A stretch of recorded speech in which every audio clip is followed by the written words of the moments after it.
also taking this opportunity to find a new source for facts.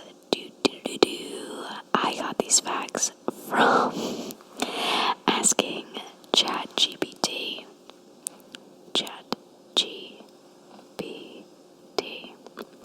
If you don't know what that is, well, I can make a whole nother video about it, but it's basically AI. It's like what you'd want a search engine to be. You want to ask it questions and for it to give you answers, right? You want it to, but ChatGPT can do even more than that. With its artificial intelligence.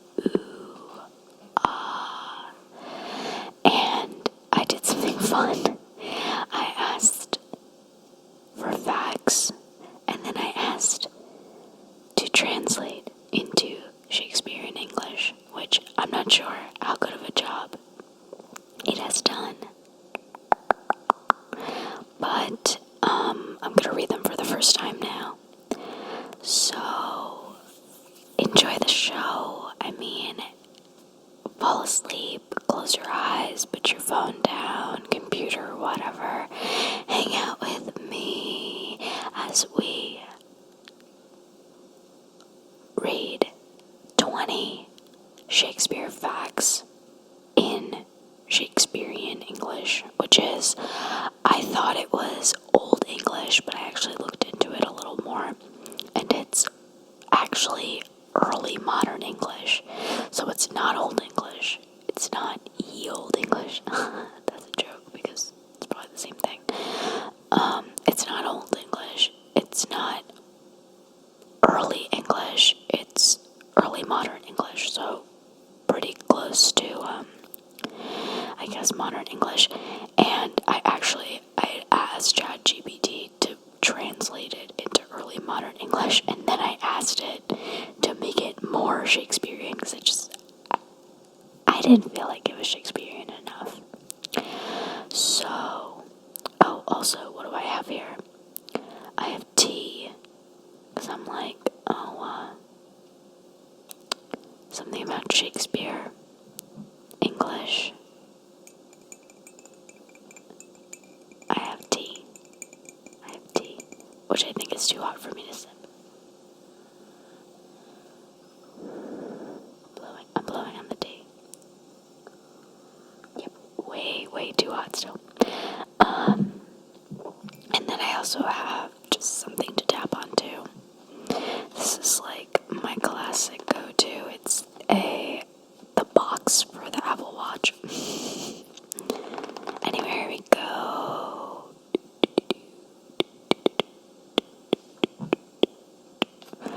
Number one. William Shakespeare was baptized upon April 26, 1564, in Stratford upon Avon, England. I'll also read you the translation. I'm like, no fear Shakespeare on SparkNotes.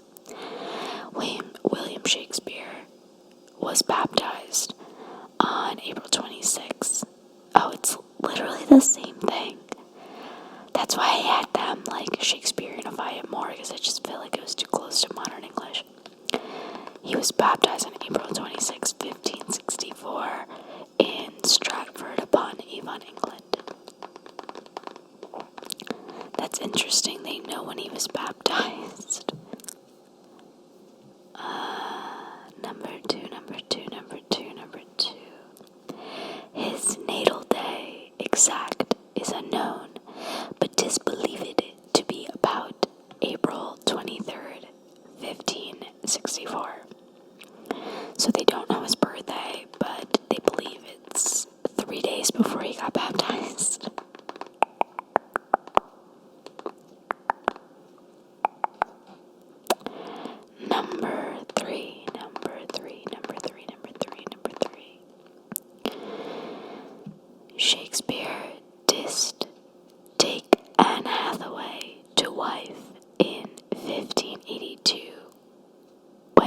wast but 18 years young, whilst she wast 26 years of age. I feel like I've seen some videos about like the similarities between Anne Hathaway, like the modern day actress, and William Shakespeare's wife, but I don't know if there's just a lot of stretches there. But isn't that funny? But apparently he was only 18, she was 26. Number four.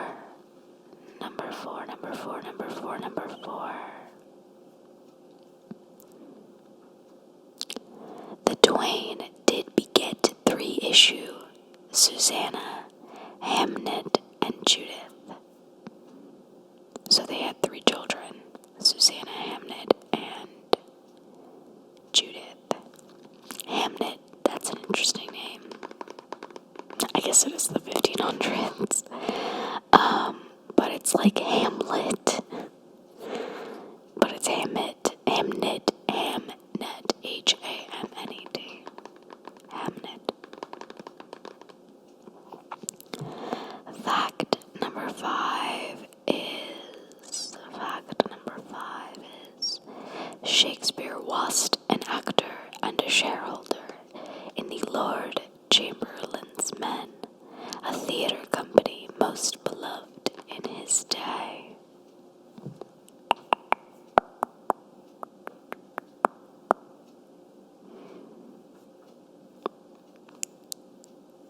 Fact number six, and I guess I say fact loosely because I got these from ChatGPT, so I don't know how to fact check them. Actually, I guess I could ask him to fact check them for me, which I don't know how he would do that, but, and I can't believe I keep calling it he. It's not a he. It has no gender. And number six. He hath writ 37 plays and 154 sonnets, whence he hath been acclaimed one of the most prolific playwrights in all history. I feel like what ChatGPT did was literally translate like the words, but what it didn't get was like translating the phrases. Like instead of saying that he's acclaimed, like it says acclaimed like without the e, with the apostrophe. I don't know, I feel like it should have used a different word, like I don't know, just a different word. I don't know, I just feel like, and I guess I should revisit them, but I feel like when I was reading Shakespeare in high school, I was always like, I have no clue what they're talking about. I have no clue. So I feel like this is more like Shakespearean vocabulary than like meaning. I don't know. I mean, yeah, it's AI, like, it's brand new technology right now. I'm trying my tea again.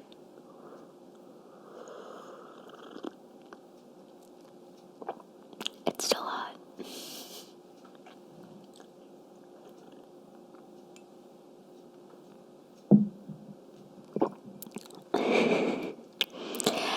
I used to hate like swallowing, and I would literally like cut it out every single time I swallowed, but I'm over that. Anyway, back to the facts. Number six. He hath writ 37 plays. Oh, I read that one. Seven.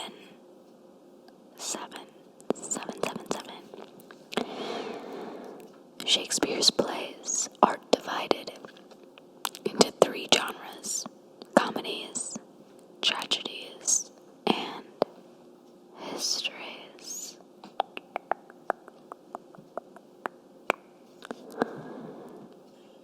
Fact number 8 is among his most famous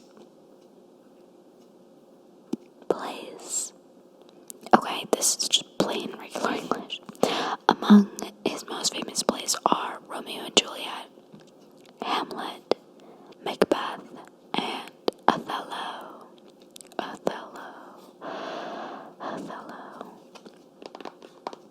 You know what I like?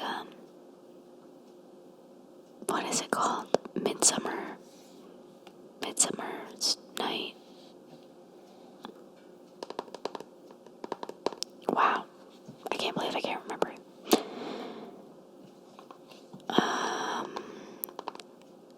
A Midsummer's Night's Dream. That is it. That's it. I think I like that one. Fact number 9. Shakespeare hath coined many words and phrases that are still in use today, such as all's well that ends well and break the ice. All's well that ends well. What does that really mean? Like, in these cases, things aren't ending well. They're ending poorly. So I'm not really sure what all's well that ends well means, besides just like, okay, it's done. It's done.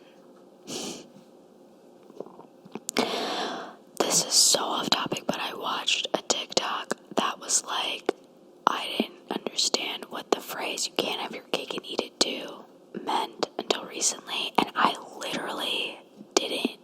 I also didn't realize it, and it blew my mind. And I actually think I might have talked about this in my last video, but I was literally like, oh my god, you can't have your cake and eat it too, because once you eat it, it's gone, you can't have it. And I'm like, oh my god, why did I not think that? I was always like, just like the person, I was like, why wouldn't I be able to eat my cake if I have it? Why not? Why can't I eat it? You can eat it, but then you won't have it. Oh my god. Anyway, maybe one day I'll figure out what all's well that ends well means. Fact number 10. There exists no definitive portrait of Shakespeare, and the images we possess of him today are based on written descriptions and artistic interpretations. Wow, that's interesting. Because we all think we know what he looks like.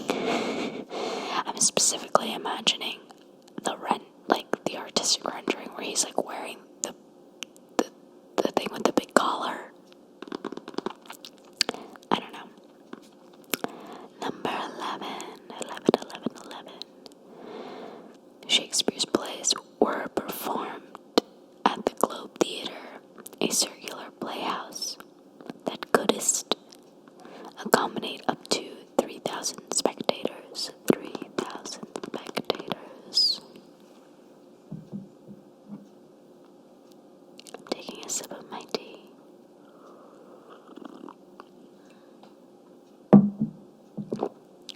Yummy. It is the pumpkin rooibos from Trader Joe's, and it's so good. It's like my favorite tea of all time. I don't know.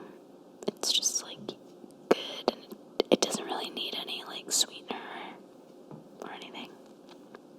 I like rooibos. I like rooibos a lot. I really don't like English breakfast, black teas. I don't know. Maybe I need to give them another shot. Fact number 12 is that the Globe Theatre was consumed by fire in 1613 during a performance of Henry VIII, when a cannon misfired and ignited the thatched roof. Oh, that's sad. Wait, so 1613, and he was born in 1564. I feel like it's cool for Shakespeare. It's cool for Shakespeare that he got to really enjoy his fame, right?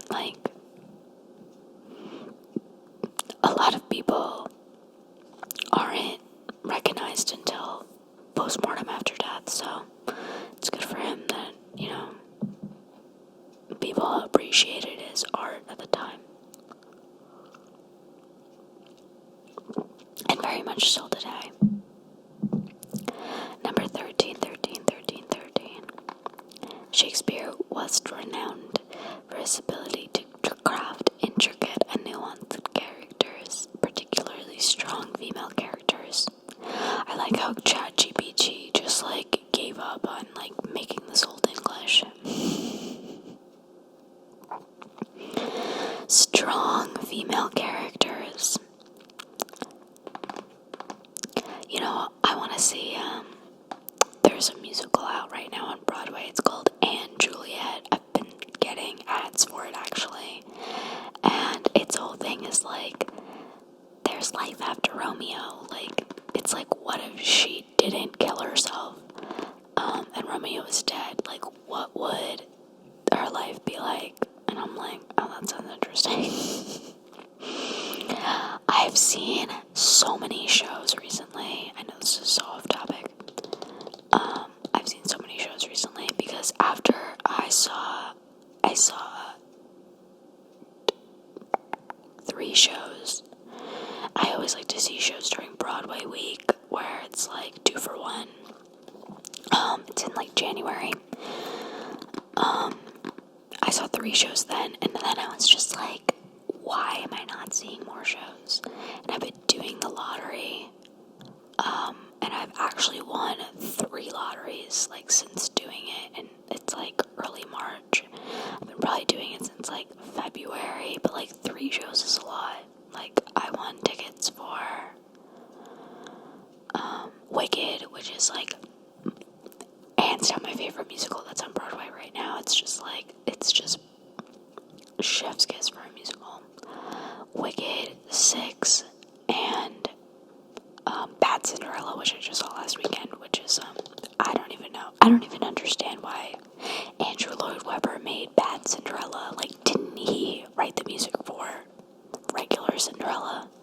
Why couldn't that have come back on Broadway? Not Bad Cinderella.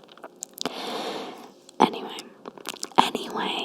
I'm so sorry. I'm rambling.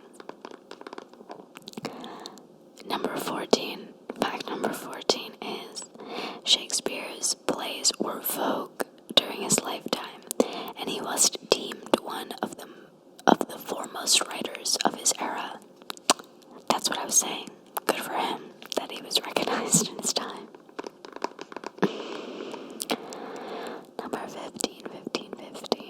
Many of Shakespeare's plays have been adapted into films, television shows, and stage productions over the ages.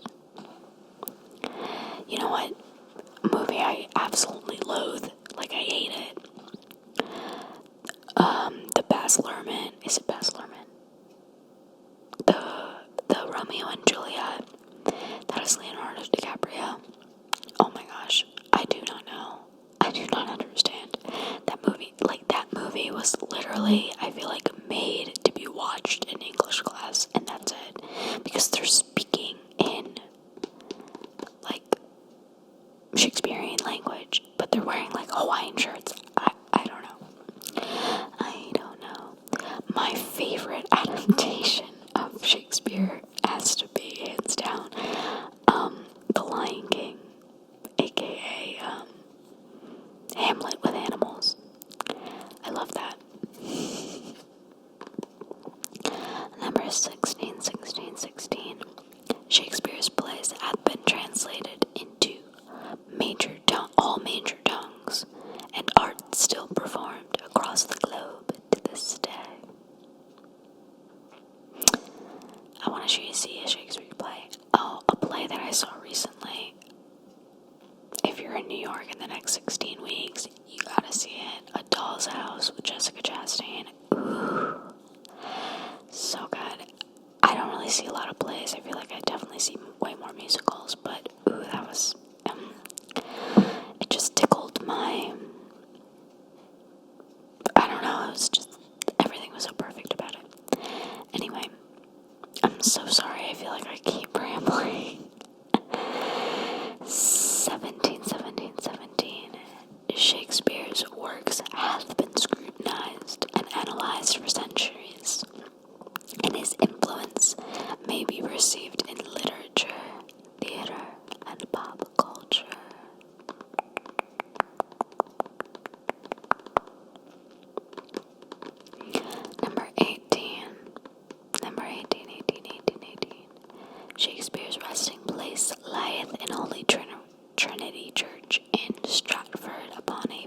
are they saying that he did? Okay, yeah, scholars agree that it was Shakespeare.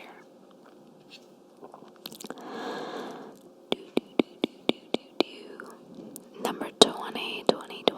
This is, I only asked ChatGPT to write me 20, so this is the last one. Even though I think I'm going to ask them a few follow-up questions. Shakespeare did yield up the ghost. On April 23rd, 1616, at the age of 52. Oh, so that was only 3 years after the roof of the Globe Theater was caught on fire. Oh, that's sad. He died only 3 years after that. So ChatGPT, those facts are a little basic. I'm gonna ask him for 3 more. Him, it, I don't know, they.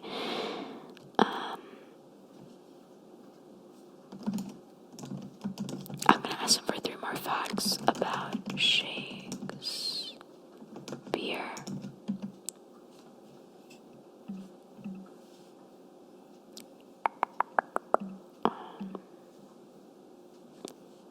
That are more obscure. I feel like some of them are like they're adapted into films, we know that. Okay, so let's see. Number 1, Shakespeare's father, John Shakespeare, was once the mayor of Stratford-upon-Avon. John held many positions in the town, including ale taster and chamberlain, and was eventually granted the coat of arms. That's interesting. That's cool. So his dad was well known in the town. Do you think Shakespeare's a nepo baby because of that? Do you think his dad was like, oh, my son, he's writing a play, can it be shown in the theater? That's funny. To think about Shakespeare being a nepo baby of the 1500s. I mean, I guess it depends how big mayor was back then. I feel like it goes kind of both ways in the States. It means, the mayor of New York city is, one thing, but, the mayor of the town I grew up in, New Jersey, that was a part-time job. Didn't have any leverage.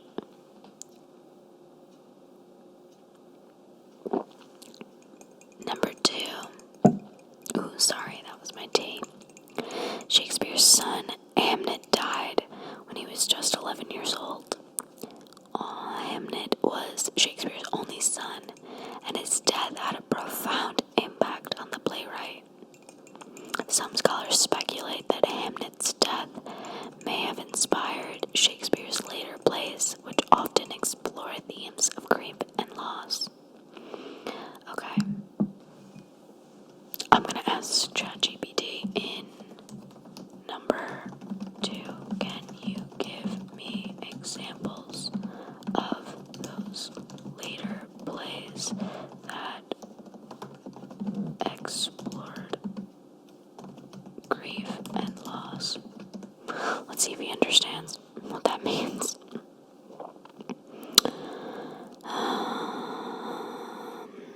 Okay, so here are some examples of Shakespeare's later plays that explored themes of grief and loss, which some scholars speculate may have been inspired by the death of Shakespeare's son, Hamnet.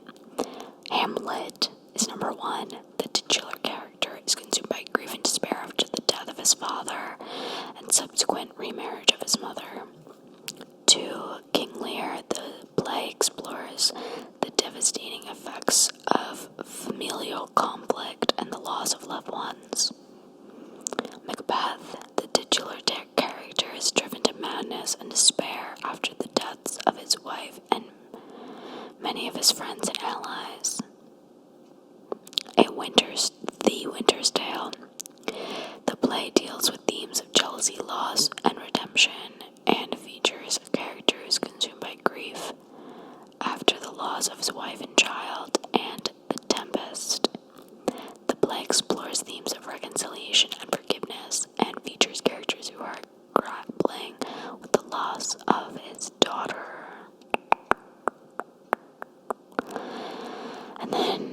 on to say that it's worth noting that these plays are complex and multifaceted, and there are many different ways to interpret them. However, it is clear that grief and loss are recurring themes in Shakespeare's later work. I feel like, plays, like movies, right? Like, they need a catalyst that brings them into the story, right? And I feel like a lot of the time it is grief or loss, or like that's a common catalyst for stories. And obviously, if he felt a lot of grief and loss, he could really relate to what would happen next for a person going through that. Okay, and then the last fact, this is technically fact 23, because I really expanded on fact number 22. Shakespeare's will famously,